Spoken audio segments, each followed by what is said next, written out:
Hello, hello, everybody. Welcome back to another episode of Igniting Ecstasy in Business. I am so incredibly excited for today's episode because I'm being joined by a friend and a really inspiring artist, creator, business owner, Antuan Magic Raimone. He is the author of Becoming Magic. He is a TedX Lincoln Square speaker and a childhood sexual abuse survivor. His company, Soldier of Love, works to educate and empower others towards successful career development, both on stage and off.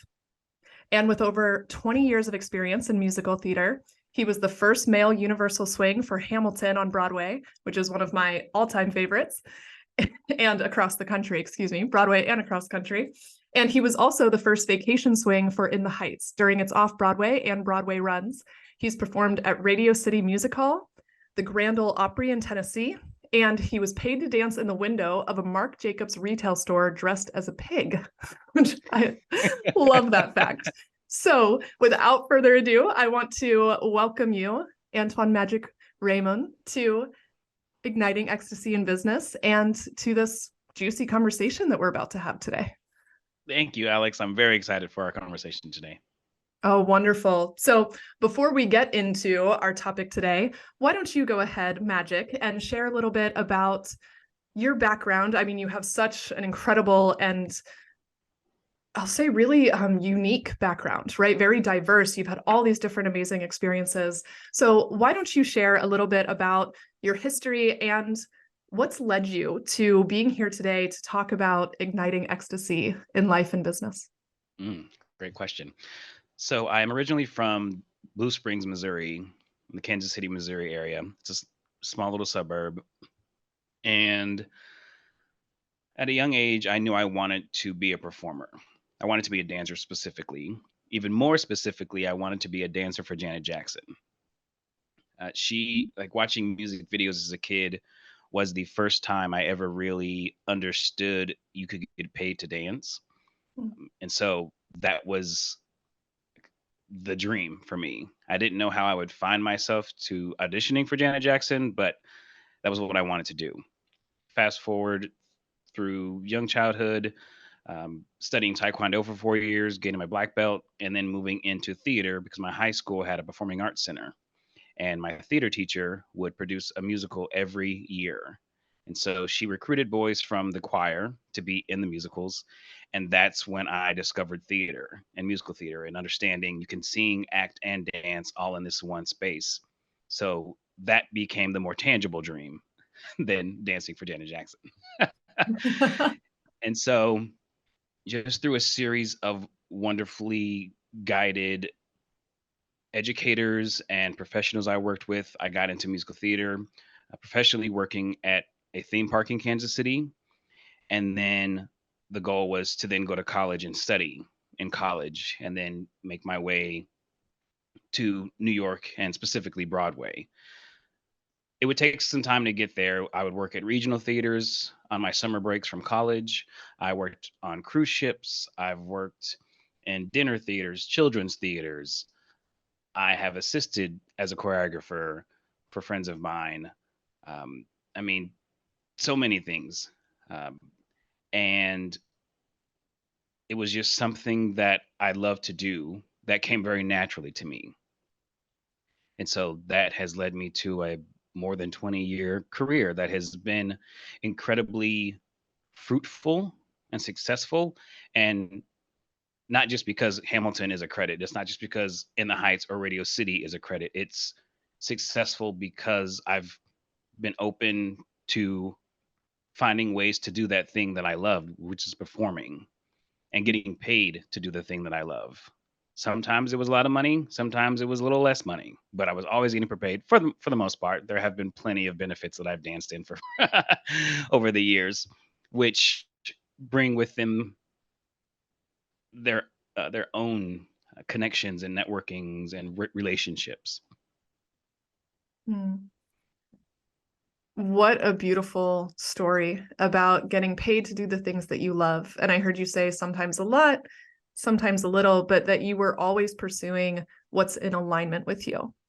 And so I'd love to hear a little bit more about that. How were you guided in your journey? How did you know what you wanted to do, or what was aligned for you? How did you find yourself stumbling into these amazing opportunities? You said it's not any one credit, but you have these incredible shows, on your resume. How were you guided to that? I'd say for the first 10 years, I was guided by a naive passion and desire, and also by people that recognized I had this passion and desire for the thing I was doing. I mentioned different educators and other professionals that I'd worked with. Within the first year of my professional career, most of those jobs I got by someone asking me, "Have you auditioned for this theater?" Or "I have a friend who's choreographing, or someone I know is working on this show. I think you should audition for this thing." That is how I found work for the first, I think, yeah, at least decade of my professional career, because I was growing up in Missouri. My mother was a single parent, not in theater, music, none of that. That was not a space that she thought about. So she didn't have the time or the knowledge to help me find those things. And I didn't really know either. This was before the internet. So I couldn't just log on to my phone or anything and just like find auditions near me. So that was the combination of what got me started and moving and moving and moving. And what kept me going was that I just knew this was the thing I was meant to be doing. Mm. And it didn't matter if I didn't see people that looked like me doing it, which for the majority of my career, I've been in shows where I was one of few, if not the only person that looked like me in the show. I just knew I wanted to do the thing. I could do the thing. And I just had to figure it out, show up even. So that is what kept me moving forward. And then it's expanded in so many ways I never thought. I'm now, you know, taking a step away from the stage as a performer and wanting to be on stage as a speaker specifically. And that was not an additional career that I saw for myself or that I even considered. It just another series of being around people who saw something in me and me recognizing an interest in that space and an openness. And so opportunities have presented themselves that allow me to now create a new career for myself. Mm. So I would love to go a little bit deeper here, because I'm really curious. I think there's a lot of different perspectives about this, and I would love to hear yours. I heard you say that you followed your passion, you followed what you were excited about, and that you put in the work, and you also made yourself available, and a lot of people saw your passion, and so they referred you or introduced you to opportunities, and it helped build that momentum. And I talk a lot in this podcast about following your intuition and alignment, and being aligned with what lights you up inside, and really pursuing those opportunities. And I'm curious for your perspective on how much you attribute to fate or destiny, or this was meant to be, versus maybe you making it all happen and it being 100% up to you and all of the work that you put in. What's your belief in sort of the role of being supported by the universe, or by God, or by higher power, versus your role in showing up and following your passions and making those decisions? And you mentioned you've put in a lot of hard work, and so I'm curious for your perspective on that. How do you see how that's played out for you? I've never described it in the way I'm going to describe it to you. This is the first time I've ever described it this way. Oh, But I would awesome. say it is, imagine making like the most delicious casserole you've ever had. It's not necessarily one specific ingredient or a majority of ingredients. It's the combination of so many ingredients, some that maybe you have, like maybe there's a structure you are following, and then in the moment you think, oh, let me try this thing. So part of it is faith, part of it is opportunity, part of it is me being prepared. I mean, there's I have gifts. I just have natural gifts of talent, of skill, demeanor, attitude. They're just things I had nothing to do with. I didn't learn them. They were just given to me. I have learned to utilize them and to do so in a genuine and hopefully authentic way that people recognize and want to work with and be around and support and hire. And so, and even with all of those gifts, I'm still a hard worker. I still show up prepared when I need to be prepared. I know what I need. I ask the questions I need to ask if I don't know something. I've learned that. Um, and so it is a combination of so many things. You can be incredibly talented, and if you have no motivation, if your attitude sucks, if you don't show up prepared, it doesn't it not that it doesn't matter, but you will only go so far because people will talk and people will want to know, what is Alex like to work with? How do they show up in spaces? And if the reports they're getting start to be, oh, not as prepared or whatever that is, that will follow you and catch up with you, and then it'll surpass you. Mm. So as you were sharing that, and I appreciate the casserole analogy, that was great. You're welcome. Yeah, glad we got the first look at that here in the podcast. So as you were sharing that, it also made me think about the level of preparedness that you need. And I agree with you, right? I think there's really this combination of, yes, trusting and having faith that opportunities are here and available for you, and that you are being supported, while you also showing up and needing to put in the effort and the preparedness and the diligence. And so I know that with your role, especially as a swing, you were responsible for so many different, parts and dance moves and different choreography and different, lines. And you had to memorize, I think you told me 5 or 6 roles. What was it? Six in roles. Hamilton? Yeah, 6 roles per company. And I went to 3 different companies, and each company is a little bit different. So I'm really learning. I really learned 18 different versions of one show. Wow, that's wild. And can we actually clarify for anyone who's listening that doesn't know what a swing is? Do you mind just clarifying that quickly? And then I can ask my next question about your role there. Gladly. So in theater, many people are familiar with an understudy, which typically covers 1, 2, or 3 of the leading characters. And so that is someone who is typically off stage who will cover the leading roles. Understudies are also offstage, and they can cover multiple roles. It can be as few as 6 or 7, sometimes 10. It depends on how large the dancing male and or female chorus is within each show. So for me as a swing, I covered the 6 male dancing roles in Hamilton, and then I was a universal swing, which allowed me to do that for all of their US companies.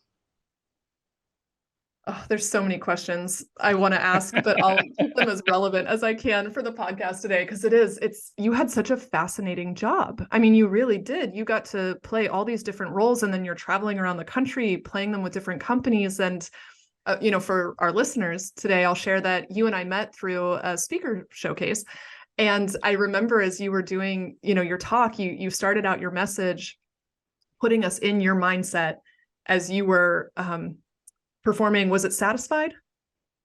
Yes. I think from Hamilton. Yeah. So you're performing the song Satisfied and walking us through your thought process of, wait, does man 1 lift his left hand here or his right hand? No, it's the right. Okay, let me turn here. And then what's, the breathing I do now? And there were just so many thoughts going through your mind. And as I was watching you, I thought, oh my gosh, that is wild that you had to be so prepared and know everyone's role so well that it became like muscle memory for you, because you didn't have that much time to think through everything as you're dancing and performing. And my husband, even after we had a conversation with you, he said, wow, as I really stopped and thought about Magic's role, oh my gosh, I just got more and more impressed. I couldn't believe how much he had to take on. So it is, it's a huge responsibility to be a swing. And so what I'd love to ask about it is, how was it for you managing a fear of making mistakes or a fear of forgetting a dance move or doing the wrong person's dance move, in a different role, because you had so much detail that you were Mhm. responsible for, that you had to memorize. And so I'm curious, was that a challenge for you to um to confront the fact that you had an opportunity to make a lot of mistakes because you were responsible for so much? I think based on the amount of experience I had before I became a swing and the way my brain works and just how wonderfully, delightfully freakish it is that I can watch material a few times and absorb and retain the details of that material, I had a lot of trust in myself, understanding I'm also human and I make mistakes. I Mm. think that I'm not too hard on myself when I know that I am doing the best that I know how to do. So when mistakes happen, especially if it comes from a place of I have so much information in my brain and it just so happens the particular information I needed, either I accessed the wrong information or was confused or whatever that might be, I offered myself a lot of grace. Now, if it's a case where I'm not as prepared as I need to be, especially if that is my doing, if I haven't asked for the time I need to be prepared or haven't asked for what I need in order to be prepared, then I would probably be a lot harder on myself. That being said, it would take me some time to really try and find an example of when that has happened because I'm now so disciplined to make sure I am secure in what I need to do that I will ask for rehearsal time. I will ask for clarifications in order for me to feel safe and secure to step on that stage and to integrate myself with an energy that can be pretty established after months. So yeah, that's my answer to that. I really appreciate that. And if I can reflect back, what I'm hearing, there's the trust in yourself and in your diligence, your preparation, your commitment to the process. And really what I'm hearing is to giving it your best. Your commitment to knowing that you gave it your best. And when you do that, you're able to release the judgment that can come with making a mistake or being hard on yourself, and that you've really learned how to embrace letting that go and giving yourself grace while also meeting it with real commitment and hard work, so that you know that you are giving it your all. Yes, and I have made some very big mistakes in Hamilton specifically. Two that always come to mind. The top of "Say No to This." One of the men has to set a lamppost that will ride from upstage center to downstage right on the turntable, and it's a set. There's a music cue that you have to put it on the turntable before it moves. I had been, you know, from I had gone from one company to the next, and I was thinking of choreography for the number after that, and missed my music cue, and sprinted towards the set piece, and then had this rapid fire tennis match in my head of do I put it on the turntable now or do I just wait and not do anything? Well, I opted to put it on the turntable later, so it ended down stage center, and thankfully an understudy who was on for Hamilton is spatially and consciously aware of what's happening on stage. So he just very casually, as he was saying his lines, walked to the lamppost and moved it to the side of the stage where it needed to be. And I laughed at myself. I was like, "Oh, that was a stupid move," and knew my castmates would be laughing at me later. So, yeah. So it's. I mean, I've made some noticeable mistakes to people who are in the show and know what's happening, not so much to the audience. Mm. And so was it different for you if you felt like the audience didn't catch it, or was it still Hmm. something that brought up judgment? I think if an audience were to notice it in the moment, I would just keep going. And I guess I haven't had a mistake large enough that I can necessarily recall an audience reaction of like, "Whoa!" Like maybe like after at a if there's people who have seen a show several times, you have fans to shows, and they come often enough, and then they know the intricacies, and they can kind of see when we on stage are kind of fooling around or playing jokes and things like that.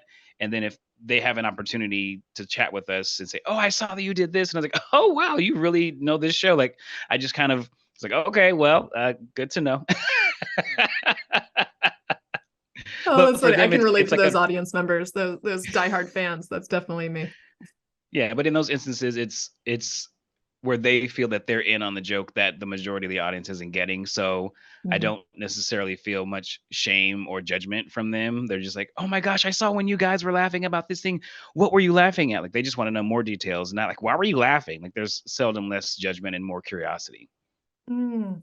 I really like that you just brought up how they almost feel like they're in on the joke. And what I'm kind of seeing in that, and how I relate this to business owners and our audience here for the podcast, is that there's a real relatability when people see your authenticity, right? We all know that Yes. none of us are perfect. We all make our mistakes. We all have our things. And so when people do get to have that kind of relatability with you and connection, it's never wasted. It's true. And something that I keep figuring out and trying to find the harmony in myself is how can I offer that to whatever audience, whether I'm performing in a show or if I'm speaking or if I'm having a conversation, a podcast, whatever that is. What is the how can I be more myself, offering what I want to without feeling that I'm so exposed or that I have to be on or performing.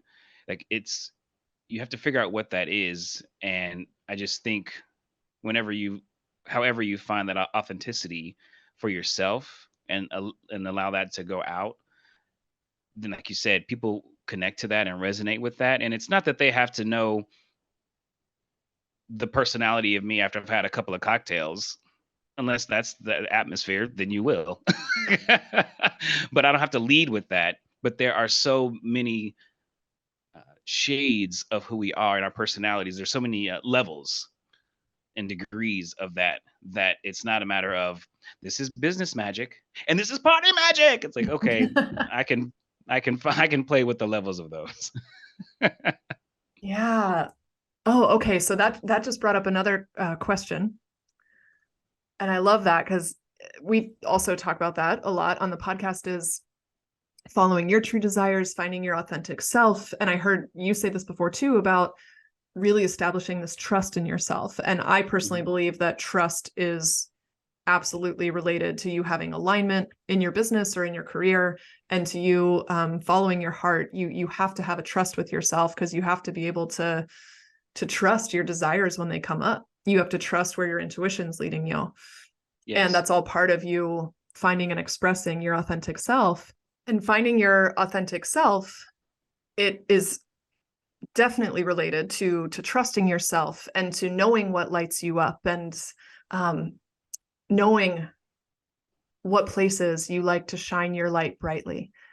And so I'm curious to ask you about this, because I know in a previous conversation you and I had, we talked about how for a while for you, you felt like you had to be on stage to experience ecstasy, to experience being lit up. And that was definitely a place where you love to create and show your passion, right? Or demonstrate your passion, was through Yes. your professional career. And I would love to hear a little bit more about how you found more of your whole self, whether you're on stage or off stage. What was that Mm. journey like for you, learning how to shine your light brightly, whether you were performing or not? I love that question, because I think it's one people seldom take time to ask or even consider or talk about. So for me, it was a series of things. It was traditional talk therapy. It was a more, um, I took some landmark education courses as well over the years. And so I hadn't realized how much I had conditioned myself to leave the bright, bold parts of my reality um, on stage, in the space, in the theater, wherever that was, because I didn't think they could exist anywhere else. I think I thought they had to be accompanied by song, dance, music, dialogue. And I came to realize that who I am in life, again, is a degree or a level of who I am on stage as well. The things are not separate. It's not as if, I the series Severance. It's not as if I get on an elevator, and if you're not familiar with the series Severance, it's people who have some kind of chip put in, and they go to their work. They go to their work and have no memory of their personal life, and vice versa. Oh, That's interesting. not how we. Yeah, it's a very creative. It's a really interesting show. But in life, we don't do that. I mean, we might compartmentalize, but we still have memory that that follows us in every space we inhabit. And so once I realized that me being my true and bold self did not have to only exist on stage, that I can have that version of it in my everyday life, which is where I felt comfort, where I felt powerful, where I felt beautiful, where I felt seen. Then I just thought, let me be more of that on a daily basis. Let me embrace that. And it took me shedding a lot of learned behaviors from childhood, from religious institutions, from societal biases and ignorances of being black, being homosexual, whatever that might be, or what those are for me specifically. And so it was me actually just allowing that boldness, that brightness, that assuredness that I felt performing to make its way into my everyday life. And in doing and exhibiting that in a way that is not meant to make anyone else feel small, but for me to just exist as a human being. I'm not trying to eat up or take your space. I am simply enjoying the space I occupy as a human being on this planet. And there is space for all of us. There really is. For you to be bold does not mean I have to diminish, and vice versa. I can look at someone being bold and be like, yes, that is so wonderful. And I was judgmental for a long time of other people that were being bold because I thought, oh, are they putting this on? Is this an act? Maybe it is. It's not for me to decide. They know what's true in their heart and in their mind and in their spirits. And that's a conversation they have with themselves. They don't have to have it with me. And so, as long as my intention in being bold and bright and beautiful is to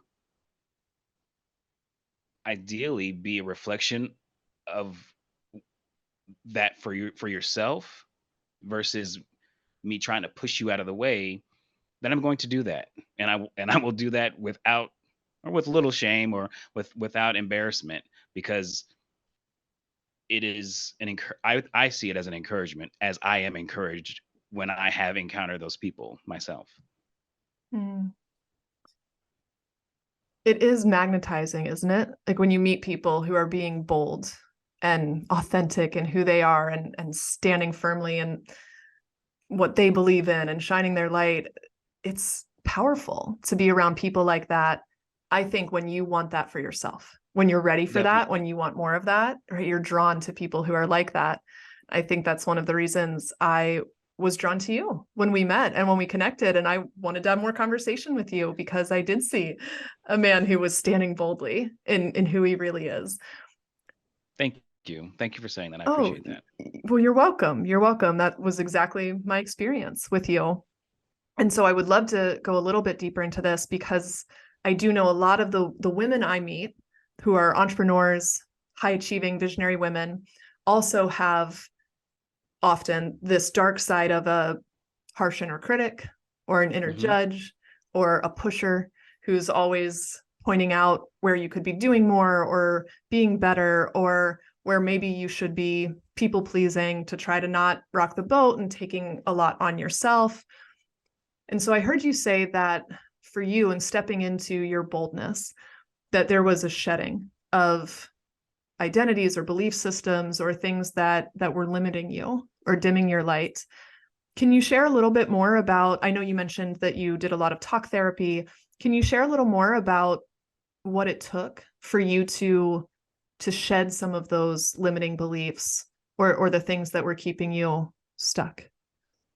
Mm.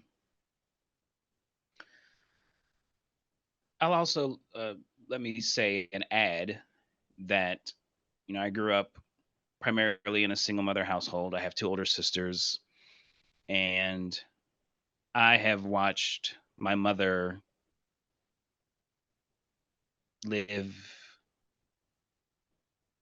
a life that could have and probably should have brought her to the ground so many times. Mm. And I've seen her strength, I've seen her vulnerability, I've seen her pride, I've seen her shame, I've seen her joy. I've seen so many elements, and then I also know there are so many things that I've never seen, that she has never shown me, that I may never know and will never know. And through all the things that I've seen, my mother is someone who, when she knows she is wrong, she will apologize. She will say what she means and means what she says, not out of disrespect to anyone else, but out of respect for herself. Um, and to witness that is that is so much of the nurture that exists for who I am as a human being. And so having those examples, and then just the lessons that she has directly or indirectly instilled within me as her son, when I can access those and remember those true lessons and those things, that has also been so integral to me just being who I am and working towards being who I am, even in the ways where it has brought tension between she and I. So we had a lot of tension around my sexuality. And one of the things that my mom always said to me was, no one can ever tell you who you are but you. And when she and I were having so much friction, that that sentence, that message kept running through my head. It's like, you're trying to tell me who I am. I know who I am. And so I had to stay true to that, even though that was the lesson I was learning from the person who was giving me the most resistance. So there's your a great lessons can come from people that also offer you great pain, and it doesn't mean they don't love you. It doesn't mean they don't love you. It just means they haven't found a way to reconcile within themselves the love they have for you with the fears that exist for them, that probably existed before you were in creation for them. Mhm. So I think ideal and hopefully all of your listeners, however they identify, have heard in some course of their lifetime that who they are is enough, who they want to be, they can be. They've heard those words or some form of those words of encouragement. And if you as in the listener, can go back to that conversation or that person or whatever you think that was and remind yourself of that and even write that down for yourself so then you don't have to try and recall it. You can just go and look at that post-it you have tacked in your closet or on your mirror in your bathroom, wherever that might be, and use that as a constant reminder for when our inner critic tries to slow us down or hold us back. Mm. You are enough. Such a simple but profound, pardon me, profound statement, isn't it? I Yeah, mean, I love that as you're sharing it, that who you are right here, right now, today is enough. and it's not an easy one to trust. Mm. It is something that requires development and persistence because from the moment we allow the outside world into our minds, be it our phone, TV, if you are in a relationship or have kids, all of those things are going to be pulling at you. They're going to be tossing things at you. So it can be very easy to not remember that and to not trust or believe that. But when we can tell ourselves that, and it is, the more we say that, the stronger it'll get, like a muscle. And so another way that I say to myself that I am enough is something that I say almost each meal that I eat. I start by saying, I am love, I am loved. I say that because there may be days when I don't hear that and actually say it out loud. I might whisper it, but I will say it. And it's not that people in my life don't love me, it's that life happens. I live with my partner. He's awake at 6:30 a.m., kisses me on the head, and I might wake up and I say I love you. He says it back, but sometimes I may not wake up, and maybe I don't see him at night before he goes to bed. When I was working full time, that was our routine. So I wouldn't see him all day. So I would not hear those words from him. Not that I don't know that he loves me. I know that he loves me. I know my mother loves me. I talk to her once a week. So we just may not hear it. So if we hear it from ourselves, we are guaranteed to hear it. And we know when all else exists and happens and moves along, I love me. I know I am loved. I know I am loved. And so that is something that I encourage people to say to themselves. Say it in the shower because most people are alone in the shower on a regular basis every day or whenever you shower. No judgment. But you know, make that a practice. Say to yourself, I am loved. I am loved. And say it until you believe it. If that means you say it and you giggle and you roll your eyes, that's fine. But make sure you say it so then you know you are there for you at the end of the day. Mm. So good. I'm curious, have you ever read the book Love Yourself Like Your Life Depends on It? No, I have not. Oh, it's a really great book. I used to give it to just about every client that I ever worked with at the start of our work together because I love it so much. And he talks in the book about 50 times a day saying, I love myself, I love myself, I love myself. Mm. And he says, when you start out, you might feel resistance, you might think it's silly, you might not believe it, but keep saying it 50 times a day until you believe it. Yeah. And so as you were sharing that, I thought, oh my gosh, yes, so powerful. And I like how you said, I am loved, because you're honoring that you love yourself and that you're connected to love and you have love in your life. And I just want to really drill into this point that when you can give it to yourself, when you honor that you love yourself, it actually becomes easier to receive love from other people too. Oh, yes, Alex. Absolutely. Absolutely. Because uh, I actually wrote a similar line in a talk I gave earlier this year. It said, until I believed it, nothing and no one could make me believe it. It's so true. It's so true. It's the same as, I talk with a lot of women I meet about seeking external validation and how Hmm. so often when we're trying to prove our worth or prove that we're good enough by getting positive feedback from other people or getting other people to say it was good enough, not that that can't make you feel good or be really great to receive. And you can only actually really receive it when you believe it from the inside out, Yes. when you know from the inside out that you're good enough, when you own your value, when you know that you're worthy, when you know that you are lovable Hmm. because you love you. That's when you can Yes. really receive it from others. And for me, it's a love that acknowledges so much.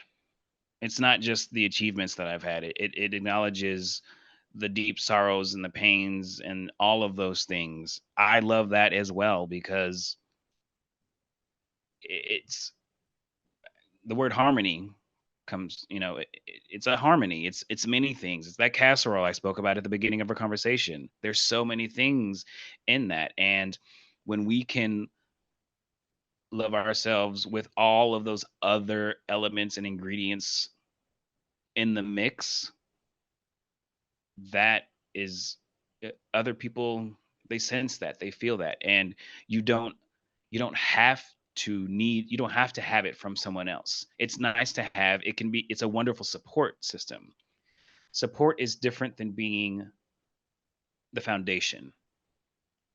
You are your own foundation, Alex. I am my own foundation, and then I have a support system that is magnificent, Mm, that is there when I cannot support, when I am not able to be my own foundation, when it cracks, when it falters, whatever. Someone is there to help me and pick me up. If we have not figured out how to be our own foundation, then you're you're trying to stand on a yoga mat on a body of water. mm, mm. When I was really working on increasing my capacity to receive support, which is a continuous work in progress for me as a recovering high achiever, and attachments to, yeah, to really taking up a lot of unhealthy masculine space in my life. Um, as I was working on this and increasing my ability to receive and lean more into my feminine energies, I had this thought once that, or I believe it was kind of this download that came to me, and I Mm. realized that I could only genuinely receive support when I was ready and willing to receive it. And what I mean by that, or what that meant for me, was that I first had to be willing to fully support myself. I had to first have my own back and know how Mhm.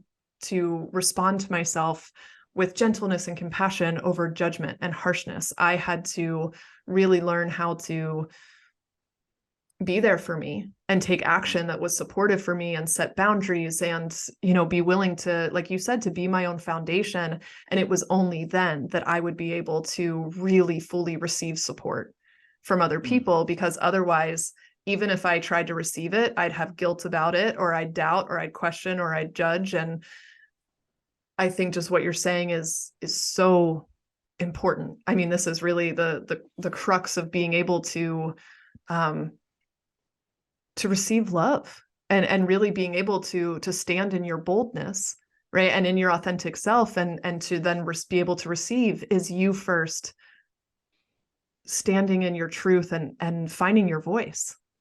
Yes, yes, I fully agree. And oh God, I had a couple of thoughts bounce around. Let's see if I can grab one. Sure, take your time. It's also, it doesn't have to be about, um,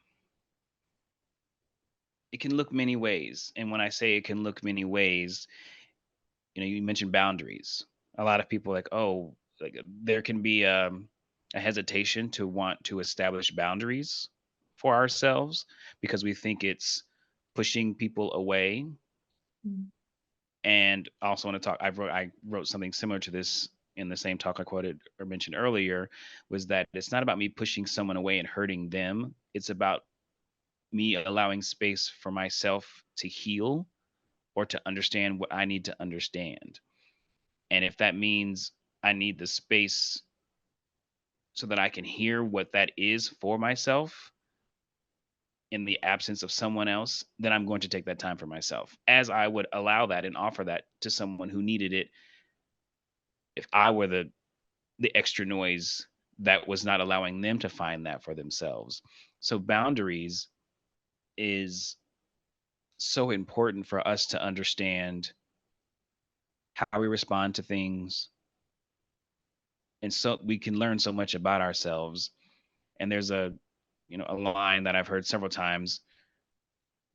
We teach people how to treat us. And so if someone is constantly coming to you and asking you this, or if you allow yourself to always say yes, yes, yes, even to your own detriment in whatever way that might look, they're going to keep doing that. And when you establish a boundary with them, you'll know one way or the other if they truly love and respect you or not. Because if their response is, well, I can't believe you're not that, this, that, the other, then you realize, oh, okay, this is the truth of our dynamic and what you expect from me versus, of course, take whatever time you need. Thank you so much. Or, okay, not a problem. I can find someone else or ask someone else. Then that tells me they respect the dynamics of our relationship. They understand what I might need, even if it is incongruent to what they may need in that moment. And so those boundaries are very, very telling for the relationships in our lives. I think we could talk a whole nother hour about boundaries. We'll have to have you back Yes. sometime soon to go deeper into that because I love talking about boundaries. And you're right. It's so powerful in establishing, where our relationships actually are, and then Hmm. also being able to honor ourselves. Yes. Yeah. So I appreciate you sharing that. And, I'm thinking about how we kind of went down this path, all starting with talking about you finding ecstasy outside of being on stage, or in addition to being on stage, by Hmm. you being your authentic self and finding your bold self and owning that all the time. So as we begin to wrap up this interview here today, and again, I feel like we could go on for another hour, but I'll make this digestible for the listeners for now. Yes. With the exploration you're continuing to do about who you are and what lights you up, will you also share with our listeners about where you are going now in your career, and also how they could follow along and see what you're up to? Gladly. So currently, I have been working and developing a theater education workshop specific to my experience as a swing on Broadway. The reason for that is there is no formal education structure for this position in theater. You can learn just about every other aspect of how to put a play and or musical together and have it run, minus this position. So I can learn how to create costumes, how to build them, how to write music, all of those things. But at the end of the day, if there are, as we've all experienced, a global pandemic, people get sick, and that can take out your working and available performers and actors in a day's time. And that's where we as swings come in. We are there to keep the show open, to make sure the show happens, as long as we are in good enough health and body. But we're not being instructed or educated on how to do the thing. It's all on the job training. And the issue with that is that it's reactive. And so people aren't aware of how they manage the stress of the job. They don't know what tools can help them do the job well, whether it's how do you notate the information that you're having to learn at mass quantities. How do you keep track of 4, 6, 7 different roles. I mean, we're taught that information, but as you're adding on 1, 2, 3, and 4, you still have to be able to access 1, 2, and 3 even when you're learning 4, because you could be called within a short time to do that for the show that evening or afternoon. So this is a workshop that long-term goal is for me to actually create a course that is available at any performing arts program at high school and college level across the country and the world, because I just want people to understand their agency and their career path, that they can, in a sense, create that for themselves. Yes, the structure of you're going to be a swing, you're going to come in and do this thing. Yes, that is there, but you decide this is a position I want to do, or it's one that I'm not interested in doing. And even if someone offers it to me, I can say no to that opportunity because it's not the opportunity that I'm looking for, that I want.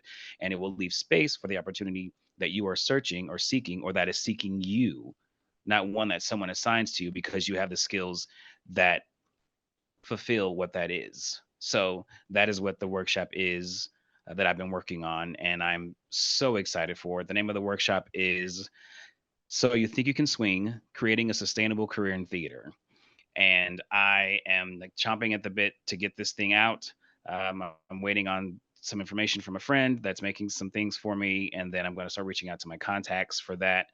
Um, but in the meantime, I have a website. My company's website is Soldier of Love, the Soldier of Love.us, because it's us.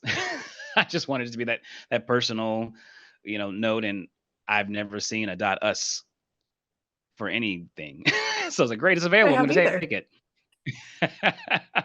So yes, the Soldier of Love.us is the website, and all contact information is there to reach out to me. You can find me on social medias. I think you'll include those in the show notes. Yep, we'll drop that and your website, all the links in the show notes. Absolutely. Excellent. So yeah, so that's where I am now, and it's been so exciting. I knew I wanted to stay within theater, and I knew that I wouldn't be able to dance at the level that I have been over the years. I'm 43 years old, which in your day-to-day job, like, oh, you're so young, but think of pro athletes. 43 is like, oh, you're still doing this thing? Yeah, I sure was. That's And wild. I found something else that has me just as excited, if not more so, than performing did. And it's the way that I have found that I can give back to the theater community. And I've been curious as to what that would be for a very long time. I knew I didn't want to be a choreographer or director. Those things, that wasn't the way in which I wanted to share my story with the world. I wanted conversation. I didn't want all of the bells and whistles that come with performing. I just wanted a nice, direct, and clear way to communicate what I'm thinking, what my experiences are, what I'm feeling, and have that resonate with the audience and the listener, and then encourage them to move forward in their own way from whatever they got from our time together. Hmm. What a great example of how our passions can also evolve and grow, and how when you say yes and step into something unknown, because like you said, you didn't have education about being a swing, and you stepped into this opportunity without knowing a lot about it, and then it took you on this amazing journey and incredible career and having all these different experiences, and you just kept staying open. You said yes, you followed your passions, what you wanted to do, but you released attachment to the specifics of, no, it has to be this exact role or play out in this way. Mhm. From all our conversations, you've shared that with me, that you were open and you kept saying yes. And I love hearing that now you're continuing to say yes, and you don't know how this is all going to unfold with the workshops. It's, an ever evolving journey, but you just keep saying yes and following your passions, following your gifts, and then preparing yourself and doing your best. And what I'll add to the keep saying yes, keep asking questions until you are confident in what your response is going to be. Ask questions until either it's a yes or a not right now, or thank you and no thank you. I mean, so the yes can look many different ways, but if there's any uncertainty, be curious enough to ask yourself, what information could I get for me to feel secure in giving the answer. Mm. And that is something that I aim to do as often as possible, because there were times where I didn't. I would say, I was like, well, I'd have a hesitation about something, but then I'd say yes, not having all, without really being confident in my response. And those have been lessons I have learned along the way. Is like, if I ignored a feeling because I didn't want to seem too problematic or bougie or that, better than. And then the reality was, if I had asked a few more questions, I could have had more information. And it's about having more information. It's not about trying to trick someone. And if the people you ask questions to take issue with that, that tells me they don't know the answers, or they're not being truthful and forthcoming with what the reality is. And I'm not interested in that. That Mm. is not a match for me. And I am not a match for you, because then there's going to be other issues that come up if that's where we're starting. So Mm. say yes, and don't be afraid to ask questions. The worst they can say is no, and sometimes no does feel like it is life ending. That being said, I don't know of anyone that's died from being told no. So I'm just going to be bold enough to say it will not kill you. I'll concur with that. I don't know anyone else either. And that actually reminds me of what you were saying before about boundaries too, that setting boundaries or asking questions, it also is showing you how people are responding to you, and that all of that is showing you what's actually in alignment for you. Yes, most definitely. That's great. That's great. Well, before we wrap up, Magic, I have just one last question for you, and I want to be fully transparent. I'm a huge Hamilton fan, and I actually got into Hamilton because my nephews love the show. I think at the time they introduced it to me, they were 7 and 6, 8 and 7, or 7 and 6, and Okay. they could literally sing every word. Like they knew the entire musical. This is when it came out on Disney Plus. And so, Yes. then they really learned the words and they finally introduced the show to me. And my husband and I fell in love with it as soon as we saw it. So I did tell them that I was going to be interviewing you today for the podcast. And they were excited. And I asked them if they had any questions that they wanted me to ask you. Oh, wonderful. I love this. Yes. Yeah. And so I thought we could wrap up just on a fun note here. They would like to know, what is one of the craziest experiences that you had from working in Hamilton? Ooh, okay. I've got a top two. Which do I pick? Which do I pick?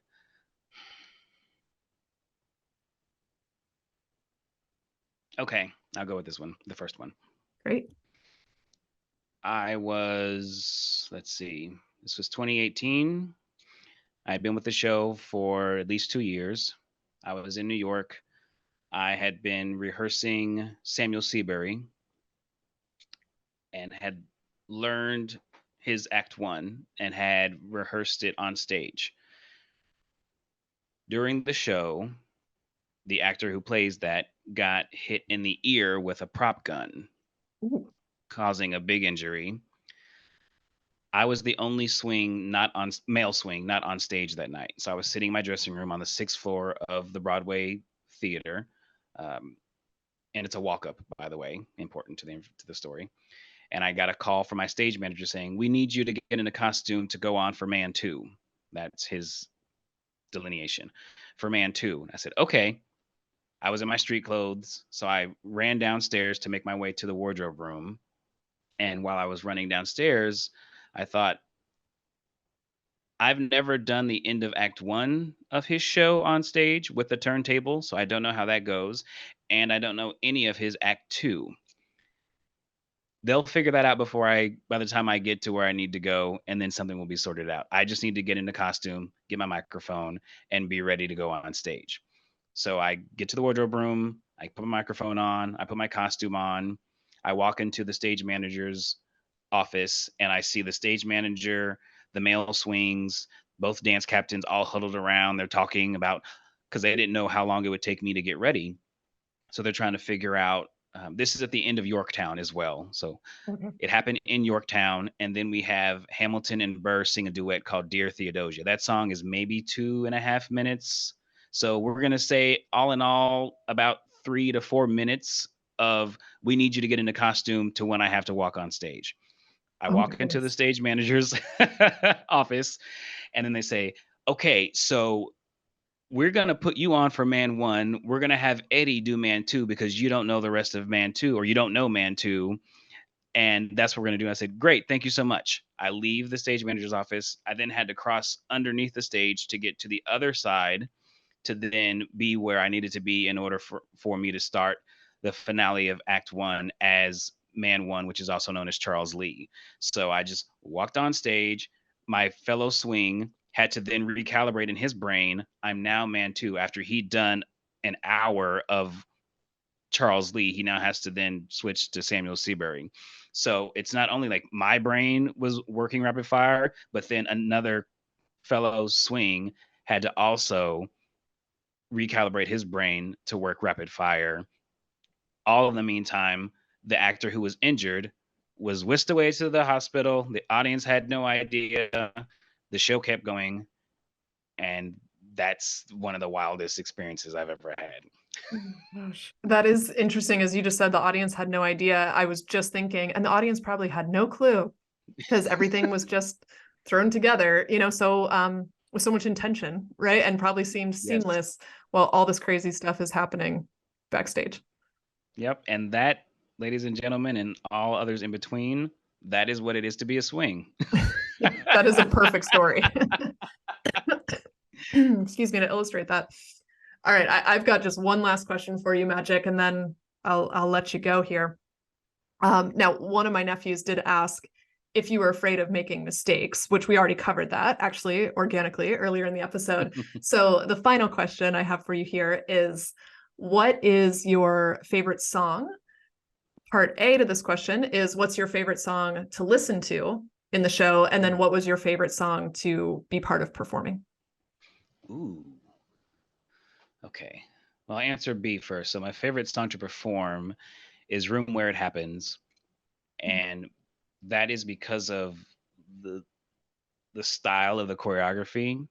It is very, very reminiscent of Bob Fosse, and Andy Blankenbuehler, the choreographer, danced has danced Bob Fosse's choreography, probably danced for Bob Fosse, and I just love that style of jazz dance. And so Room Where It Happened is all of that. It's like sinewy and sultry and sexy and shadowy, and I just love all of those pieces of the choreography. So that's my favorite to perform. My favorite to listen to, oh man, uh I'm gonna go with what's coming to mind, and I think I'm gonna go with Satisfied, because there is just something so. That's a toss up also between. It's a toss up between that and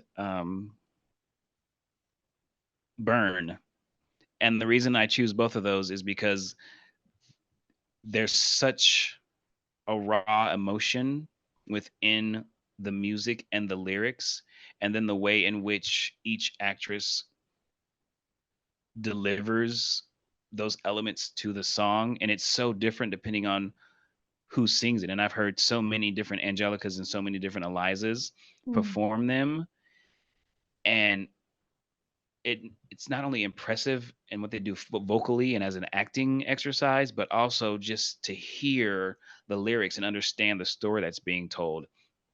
It's just there's so much depth and richness. It's really beautiful to hear. Now I'm thinking I need to have you back for another episode where we talk just about Hamilton, because I have so many more questions and thoughts I want to share as you were talking. I'm thinking, oh, I never really thought of it that way. But and I do love Satisfied and Burn. I mean, I love just about 99.9% of the music in the show. I personally think Wait for It is one of the most beautiful songs I've ever heard in my Oh, that life. is a good one too. But I also love how it gives you deeper insight into Burr and why he is the way he is. And I think it's makes him so relatable. So anyway, we could go on Yeah. and on and deeper I and mean, deeper I'm into happy to be a Hamilton. repeat. I'm happy to be a repeat guest. Oh, good. I'm so glad to hear that. Yeah, we'll definitely have to have you back. And you and I may need to have another offline conversation just about totally nerding out on Hamilton. But Magic, thank you so much for joining me today. I really appreciate your openness and your willingness to share not only the fun stories and experiences, but also the more tender things that you move through to really step into being more bold and owning your authentic self, which has helped you ignite ecstasy in your own life. You're very welcome. Thank you so much. I appreciate the invitation, and thank you to your listeners for the time that you have given us to listen to this, because I know it is a choice to listen to anything these days. So thank you for choosing this episode, for giving us this time to be with you. And I'm very, very appreciative and very grateful. Well said. Me too. And perfect way to end the episode. So thank you again, Magic. And everyone, don't forget to check out thesoldieroflove.us.